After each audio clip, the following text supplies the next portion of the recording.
Bonjour chers élèves. Alors, nous sommes toujours sur le deuxième élément de notre programme, c'est-à-dire la deuxième partie de ce programme de biologie terminale. Alors, cette deuxième partie parle réellement de la physiologie de l'organisme. Et le premier chapitre dans cette partie traite de la communication dans l'organisme. Et qui parle de communication va parler des relations que l'organisme a avec son milieu et également les différents organes qui constituent ces organismes-là entre eux. Et dans cette communication, on avait déjà entamé la première partie de la communication.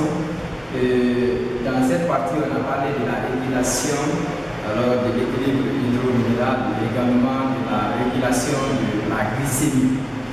Et dans ce contexte, on a montré les organes qui interviennent dans ce processus de régulation, notamment le REM pour ce qui est de la régulation de l'équilibre hydrominéral.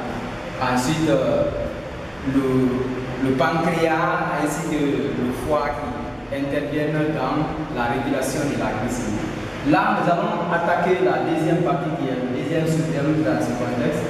On parle de l'intégration neuro-hormonale. Et dans l'intégration neuro-hormonale, quel rôle va jouer la neurone? Alors, le système nerveux et les hormones sécrétées par certaines glandes dans la régulation de l'activité cardiaque et de la pression artérielle. Alors, l'activité cardiaque correspond au fonctionnement du cœur. Et ce qui est de la pression artérielle, c'est le fonctionnement des artères. Nous allons commencer avec la régulation de l'activité cardiaque. Dans la régulation de l'activité cardiaque, il faut d'abord connaître la structure du cœur. Et là, pour connaître la structure du cœur, il faut passer par l'anatomie. Comme les scientifiques l'ont dit, on ne peut pas connaître le fonctionnement d'un organe sans connaître sa structure. Donc, il faut d'abord connaître la structure de cet organe-là pour connaître maintenant son fonctionnement, les éléments qui entrent dans le mécanisme, donc le fonctionnement de cet organe. C'est pour cela que nous allons commencer là, comme premier objectif, la description de la structure et de l'hystratusure du cœur. D'abord, la structure du cœur et l'hystratusure du myocarde. Donc, c'est ce qui est comme objectif. Le premier objectif. Alors, dans ça, nous aurons à définir ce que c'est que le cœur, également le myocarde, décrire la structure du cœur de façon longitudinale pour connaître les éléments qui constituent le cœur. Ensuite, la structure du myocarde, qui est le muscle du cœur. Et en troisième point, c'est de comprendre le fonctionnement du cœur. Mais là, ça ne sera pas développé dans cette séquence-là. On va voir le mécanisme de ce fonctionnement-là beaucoup plus loin parce que ça fait intégrer plusieurs éléments. C'est ce qui va aboutir à l'élément fondamental, la régulation de l'activité cardiaque. Donc, sans plus tarder, nous allons parler de la structure du cœur. Le cœur est un organe creux formé de 4 cavités, dont 2 oreilles et 2 ventricules. Alors, si le cœur est constitué de ces éléments-là, dans sa structure, nous pouvons voir son organisation. On a dit que le cœur est constitué de 4 cavités. Nous avons 2 oreillettes et 2 ventricules. Regardez cette organisation-là. Nous avons ici les 2 oreillettes de part et d'autre, et là les 2 ventricules. Nous avons l'oreillette droite, l'oreillette gauche, le ventricule droit, le ventricule gauche. Et ce cœur-là est fait des muscles, c'est-à-dire c'est un organe musculé.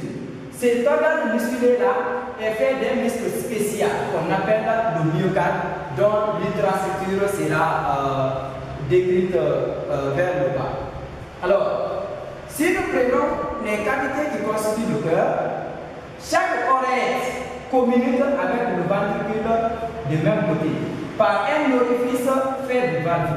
C'est-à-dire qu'il y a un orifice qui permet la communication entre l'oreillette droite ici et le ventricule droit, ainsi que entre l'oreillette gauche et le ventricule gauche.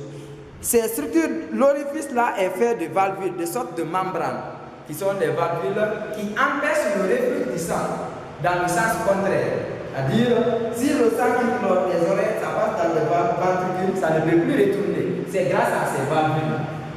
On les appelle les valvules auriculo-ventriculaires, c'est-à-dire situées entre l'oreillette et le ventricule.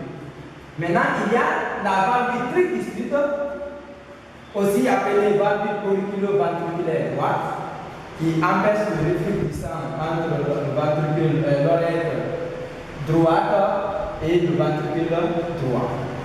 Il y a la valvule mitrale qui correspond à la valvule auriculo-ventriculaire gauche, qui empêche aussi le retour du sang venu de l'oreillette pour se retourner encore de ce côté-là. Donc le sang qui est contenu dans le ventricule pour retourner dans l'oreille, ça empêche. Maintenant, il existe d'autres ventricules, d'autres valvules encore, en plus de ces valvules auriculo-ventriculaires. Mais ces valvules sont situées à la sortie du cœur, donc au niveau des ventricules, à la base des artères. Ces valvules-là, il y en a deux. On les appelle les valvules sigmoïdes. Il y a les valvules qui sont situées à la base des artères pulmonaires qui quittent donc le cœur pour aller dans le poumon. Et la valvule qui quitte la base de l'artère aorte pour maintenant empêcher le sang qui passe dans l'aorte de se retourner dans le cœur. Ce sont les deux valvules. Et nous pouvons les identifier au niveau du schéma ici. Vous pouvez voir, il y a les valvules auriculo-ventriculaires qui sont localisées ici. Ici, c'est la valvule mitrale, tricuspide, et là, c'est la valvule mitrale. On l'appelle aussi valvule bicuspide. Maintenant, il y a les valvules sigmoïdes qui sont situées à ce niveau-là. Donc, c'est le début des artères ici. Ici, ce sont des artères qui sont considérées des artères pulmonaires. Ici, on trouve les valvules sigmoïdes, et ici encore les valvules sigmoïdes qui sont localisées dans cette zone-là. Donc, ici, c'est au niveau de la base de l'artère, donc valvule de l'aorte, la plus grosse artère dans l'organisme. Donc, dans le cadre de l'organisation générale du cœur, c'est comme ça se présente le cœur. Et là, ça c'est vue externe du cœur. C'est un muscle, comme vous le voyez déjà, un muscle rouge. Après, on avait annoncé déjà que le cœur est fait d'un muscle spécial qu'on appelle le myocarde. Ce myocarde-là est constitué d'éléments. On a dit que c'est le muscle spécial du cœur qui est formé des faisceaux de fibres myocardiques. Et ces faisceaux de fibres myocardiques-là, alors, sont semblables, c'est-à-dire les fibres musculaires qui se trouvent au niveau du cœur n'ont pas plusieurs noyaux.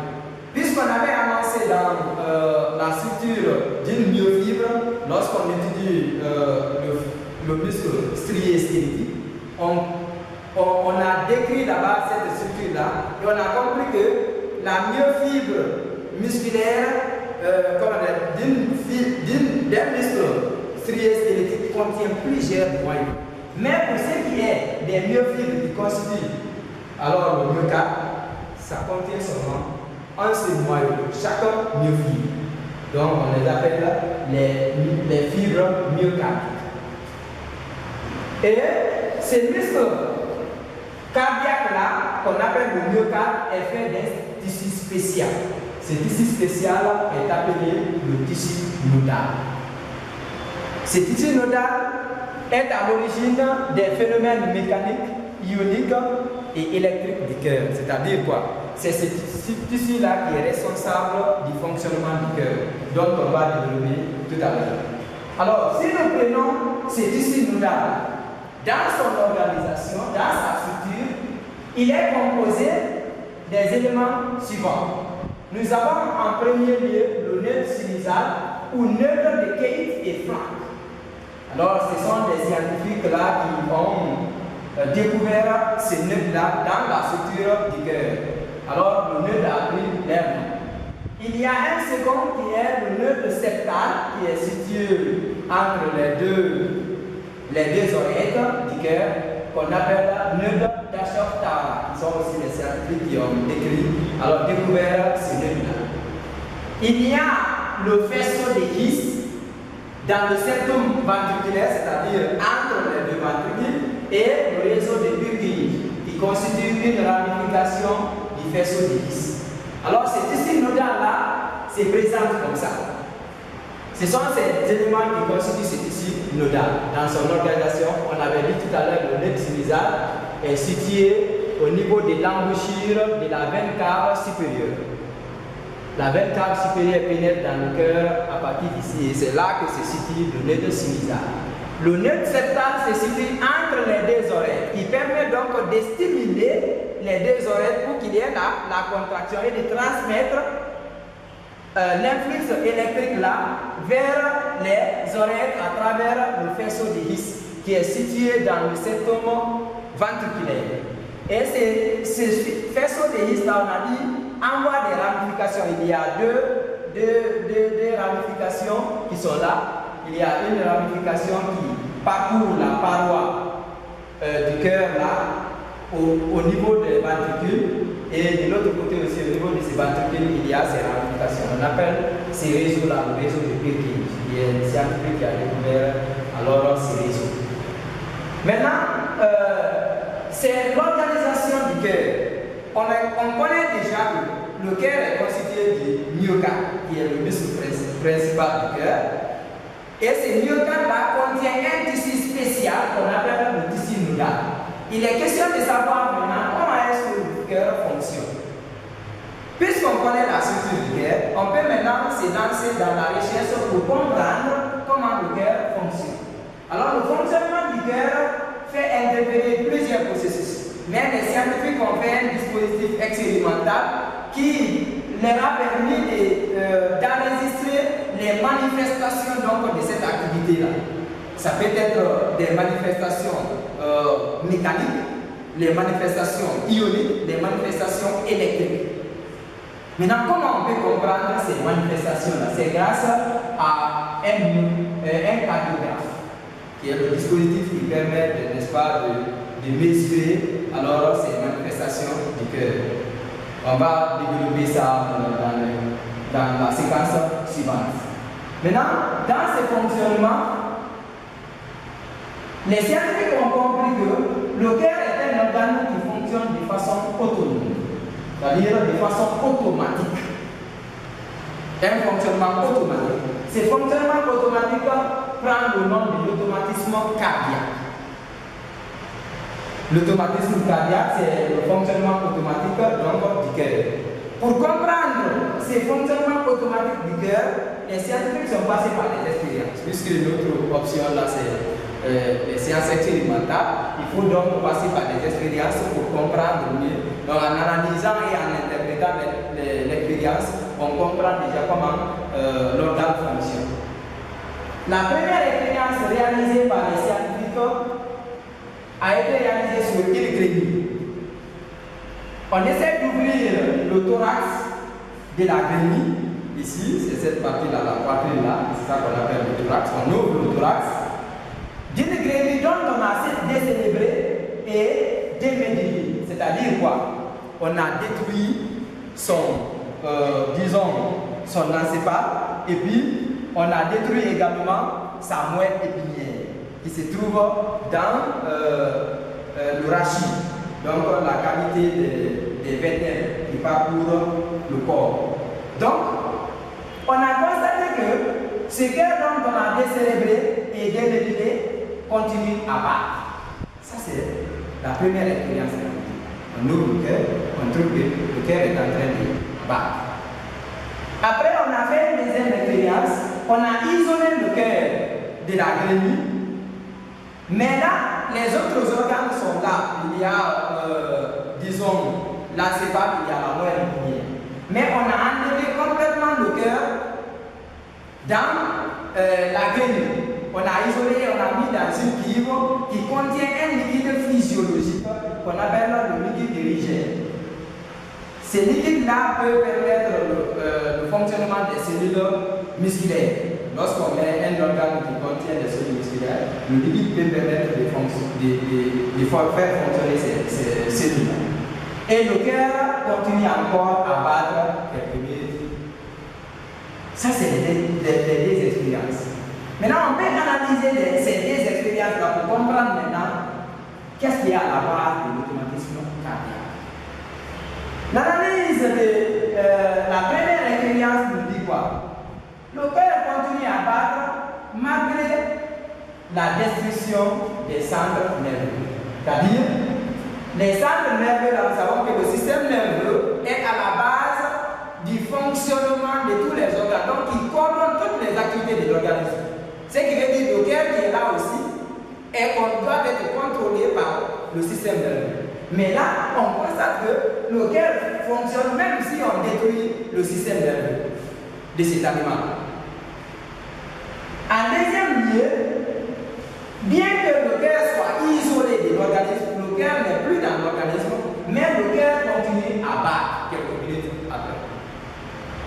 Quand on enlève dans l'organisme de cet animal, le cœur continue à battre. Maintenant, c'est là pour dire quoi? Qu'est-ce que signifie ce?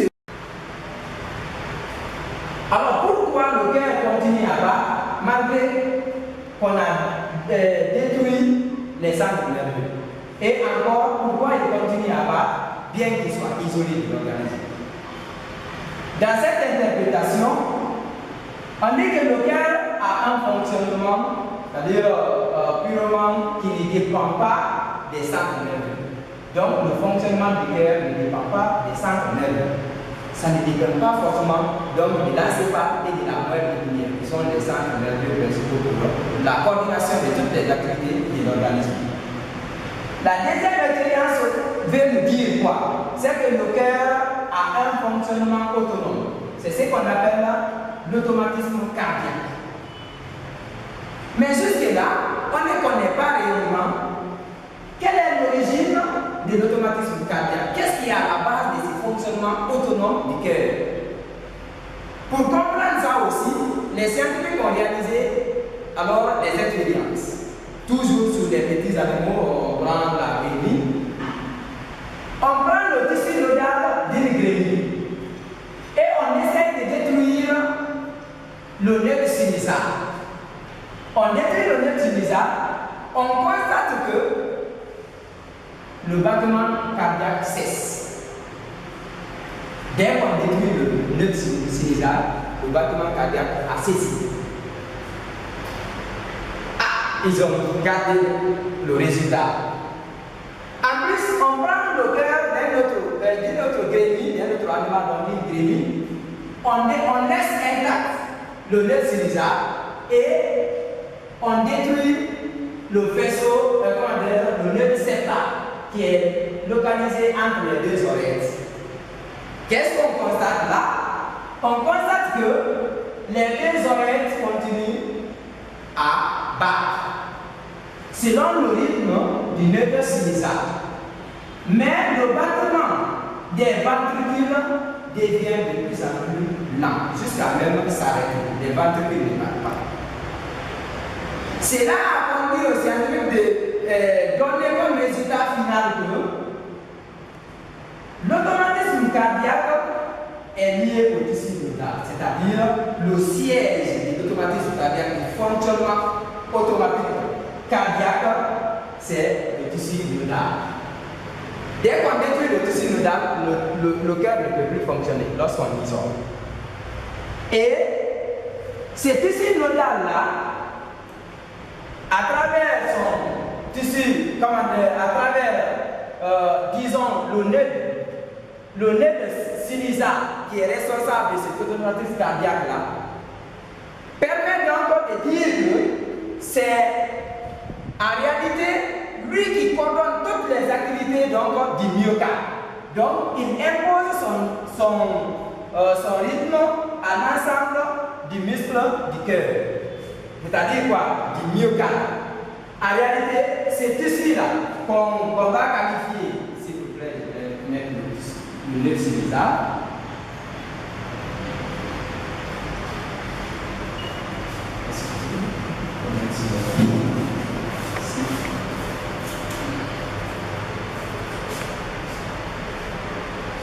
Ce n'est pas c'est.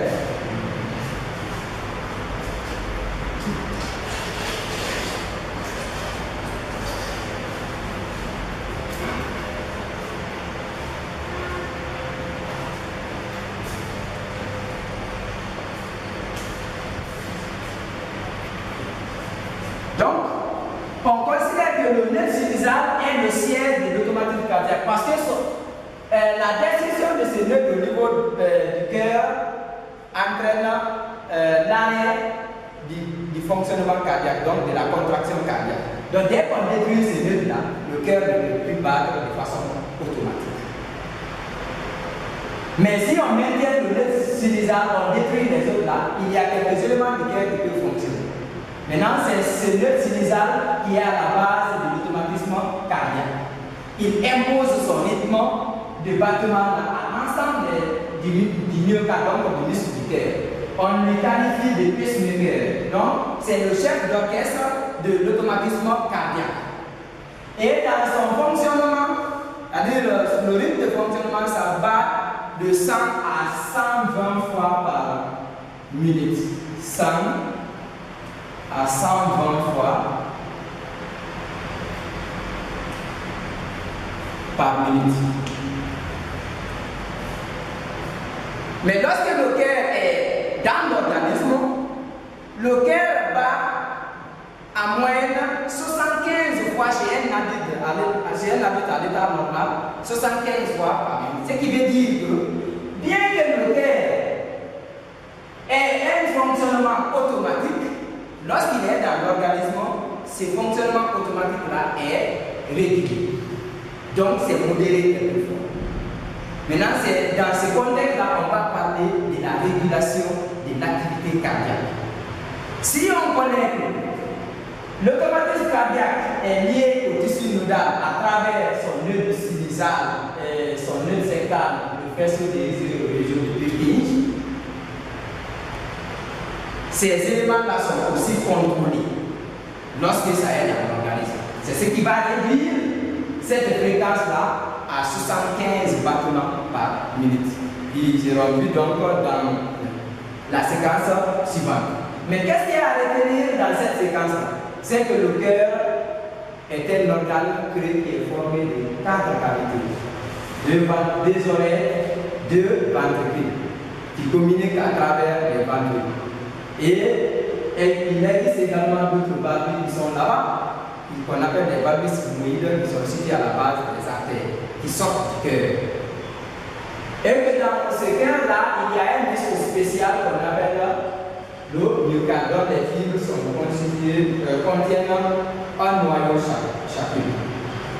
Maintenant, dans l'épaisseur du myocarde existe un tissu spécial, le tissu nodal, qui est composé du nœud sinusal, du nœud septal, du faisceau des vis, du réseau des Purkinje. Dans son fonctionnement, on dit que le cœur a un fonctionnement automatique. Ce fonctionnement automatique est lié à ce tissu nodal. C'est lui le siège de l'automatisme cardiaque. Mais qui est le pacemaker, c'est-à-dire le chef d'orchestre de cet automatisme cardiaque? C'est le nœud sinusal. C'est lui qui impose le rythme cardiaque à tous les autres éléments du cœur. Donc, le fonctionnement là sera beaucoup plus détaillé lorsque nous serons dans la régulation. C'est là qu'on va voir que, bien que le cœur soit isolé, alors dans son cadre de fonctionnement, il sera contrôlé par les autres éléments qui constituent l'organisme. Donc les centres nerveux et certaines glandes qui vont intervenir. Alors dans cette séquence, c'est ce qu'on peut développer.